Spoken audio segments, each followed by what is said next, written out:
ଧ୍ୟାନ ଓ ପ୍ରାର୍ଥନା ମେ 26, 1914। ଉପରେ ଝଡ଼, ସାଗର ଉତ୍ତାଳ ତରଙ୍ଗମୟ, ଢେଉ ସହିତ ଢେଉର ସଂଘର୍ଷ। ଗୋଟିକ ଉପରେ ଅନ୍ୟଟି ଭାଙ୍ଗି ପଡ଼ୁଛି, ବିପୁଳ ଗର୍ଜନ ସହ ମଥା ପିଟୁଛି। କିନ୍ତୁ ବରାବର ଏହି ଉନ୍ମତ୍ତ ଜଳରାଶିର ତଳେ ରହିଛି ବିପୁଳ ପ୍ରସାର।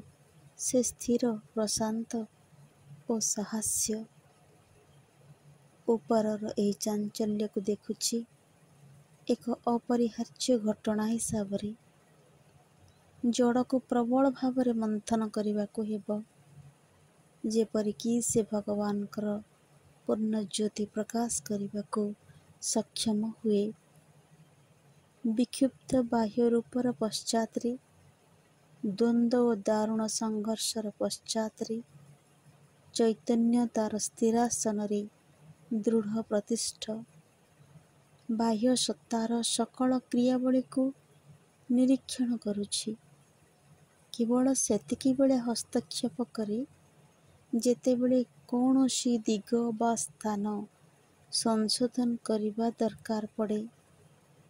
ଯେପରିକି ଖେଳଟି ଭିତରେ କୌଣସି ନାଟକୀୟ ଆତିଶଯ୍ୟ ଆସି ନ ପଡ଼େ। ଏହି ହସ୍ତକ୍ଷେପ କେତେବେଳେ ଦୃଢ଼, କେତେବେଳେ କଠୋର ବା ଶ୍ଳେଷମୟ ହୁଏ। କେତେବେଳେ ବା ସ୍ୱାଭାବିକ ଅବସ୍ଥାକୁ ଫେରିଯିବା ପାଇଁ ତାଗିଦ କିମ୍ବା ଟିକେ ବ୍ୟଙ୍ଗମୟ ହୁଏ। କିନ୍ତୁ ତାହା ସର୍ବଦା ସେହି ମଧୁର, ସବଳ, ପ୍ରଶାନ୍ତ ଓ ପ୍ରସନ୍ନ କରୁଣାରେ ପରିପୂର୍ଣ୍ଣ। ନୀରବତା ଭିତରେ ମୁଁ ଦେଖିଲି ତୋର ଅସୀମ ସନାତନ ଦିବ୍ୟାନନ୍ଦ।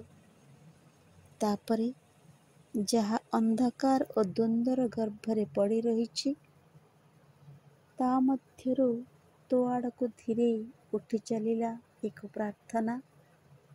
ହେ ପ୍ରେମମୟ ପ୍ରଭୁ, ପରମ ଜ୍ଞାନଦାତା, ପରମ ଶୁଦ୍ଧିଦାତା, ମୋର ସମସ୍ତ ଉପାଦାନ, ସମସ୍ତ କର୍ମ ଯେପରି ନିରନ୍ତର ହୁଏ କେବଳ ତୋର ପ୍ରେମର, ତୋର ସମୁଦ୍ଧ ପରମ ପ୍ରଶାନ୍ତିର ପ୍ରକାଶ।